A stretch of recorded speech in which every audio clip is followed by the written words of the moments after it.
12 ans plus tard, dans la même situation où c'est sa place qui a changé, c'est lui aujourd'hui qui veut forcer une troisième candidature. C'est une honte pour le Sénégal, c'est une honte pour l'Afrique, que ce genre de débat ne se pose que chez nous. Quand on a gouverné, de la manière dont il a gouverné, avec des scandales à l'appel, impliquant ses proches, ses beaux-frères, ses parents, tous ces gens qu'il a mêlés à sa gouvernance. Quand on a gouverné par la brimade, en instrumentalisant la justice, en libérant les forces de défense et de sécurité sur les gens, quand on a gouverné de cette manière, on a toujours peur des lendemains. Mais sur le plan juridique, tous les constitutionnalistes sénégalais, vous voyez que chaque jour ou chaque semaine, il y a des panels. Je n'ai pas encore vu un constitutionnaliste qui dise le contraire. La question de la durée des mandats n'a rien à voir avec la question de la limitation des mandats. Et nul ne peut faire 2 mandats consécutifs. Cette phrase qui figure dans l'article 27 de la Constitution a résumé la question. Qu'est-ce qui va se faire? Cela relèvera du peuple sénégalais. Vous savez, ce n'est pas une question de Ousmane Sonko ou de X ou de Y. La preuve, s'il y a une question qui fait consensus entre l'écrasante majorité du peuple sénégalais, la société civile sénégalaise, les acteurs politiques de l'opposition et même des acteurs politiques du pouvoir, parce que de plus en plus des voix s'élèvent dans le pouvoir. On a même des démissionnaires qui disent rendre le tablier parce qu'ils ne peuvent pas admettre ce débat sur le 3e mandat. Le moment venu, le peuple sénégalais, qui est un grand peuple, qui a montré dans le passé son attachement à la démocratie, mais son attachement au respect d'un certain nombre de principes, ce peuple-là aura son mot à dire.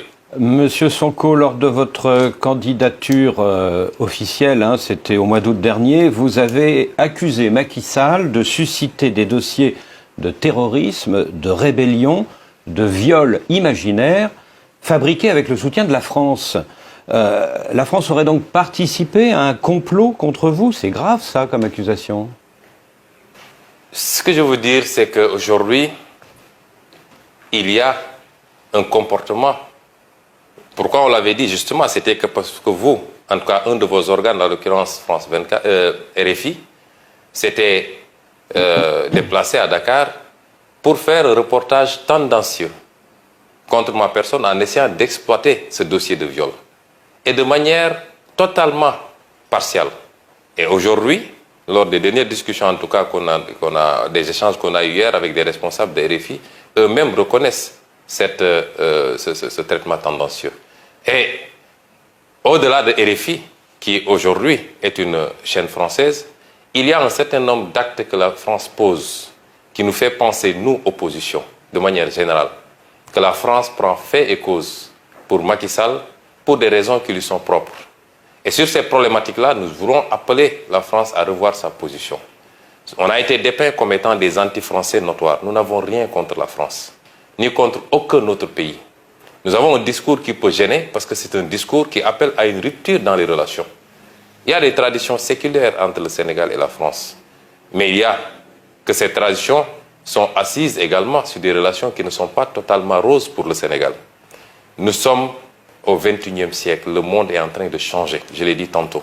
La carte géopolitique du monde doit appeler chacun à revoir son attitude. Il ne s'agit plus de placer un président, de lui apporter un total soutien, tant qu'il accepte la coopération telle que vous la voulez ou telle que vous l'entendez.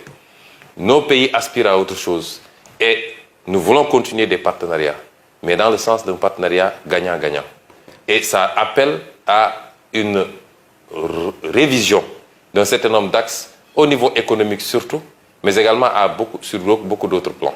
Sur le plan international, c'est qu'il y a un fait inédit depuis quelque temps. Nous nous rendons compte que la communauté internationale établie au Sénégal semble avoir même peur d'entrer en contact avec l'opposition. Et à chaque fois que c'est programmé, que ce soit l'Union européenne ou toutes les autres instances de la communauté internationale, c'est déprogrammé à la dernière minute. Et on nous dit que ce serait un veto du président Macky Sall. Et nous voulons dire à cette communauté internationale que l'opposition sénégalaise est une opposition responsable, ouverte sur le monde, qui connaît la tradition et l'histoire de la coopération au Sénégal, qui en aucun cas ne peuvent être interrompues.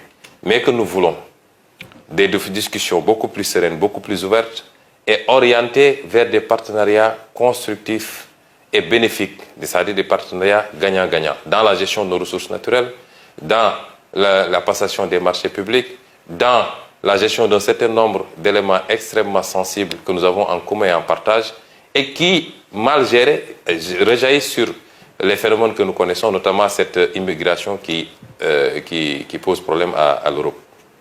Monsieur Sonko, vous dites que vous n'êtes pas contre la France. On a vu des manifestations anti-françaises et parfois pro-russes dans plusieurs capitales africaines. On a vu l'arrivée de mercenaires russes au Mali, peut-être au Burkina Faso. Quelle est votre appréciation de cette arrivée des Russes sous différentes formes? Est-ce que la Russie est un partenaire de confiance qui pourrait se substituer à la France? Oui, c'est des questions extrêmement délicates sur lesquelles notre position elle est très simple. Les pays africains sont des pays indépendants qui peuvent envisager de manière autonome leur coopération. Et aujourd'hui, coopérer avec la France, les États-Unis, la Russie ou la Chine est une option. Mais ce que je voudrais dire à nos amis africains, c'est de faire très attention sur un certain nombre de questions. Il n'est pas question de remplacer un partenariat qu'on considère défavorable par un autre qui peut l'être beaucoup plus. Et remplacer un drapeau par un autre ne milite pas en faveur du combat pour la souveraineté des pays africains. Nous devons être très prudents, l'ouverture certes, mais à l'endroit de la Russie également. Ce qui est attendu, ce n'est pas un partenariat de guerre. On n'attend pas que la guerre s'installe dans un pays pour débarquer, mais nous voulons des partenariats beaucoup plus constructifs, beaucoup plus larges, qui englobe toutes les questions de développement qui nous interpellent, en respectant la liberté de chaque pays maintenant à pouvoir choisir librement ses partenaires. Et aujourd'hui, ce qu'on voit souvent dans certains pays africains avec beaucoup d'euphorie, me semble ne pas aller dans ce sens-là, c'est-à-dire on n'est même pas dans cette situation d'assumer une conquête légitime de souveraineté, mais on est dans le remplacement. Et est-ce que ce qu'on remplace est-ce que ce par quoi on remplace vaut mieux que ce qu'on remplace? Je n'en suis pas totalement sûr. Et nous devrions traiter ces questions avec beaucoup plus de sérénité, beaucoup plus d'analyse prospective et non pas de manière émotionnelle comme on a l'habitude de faire ici en Afrique.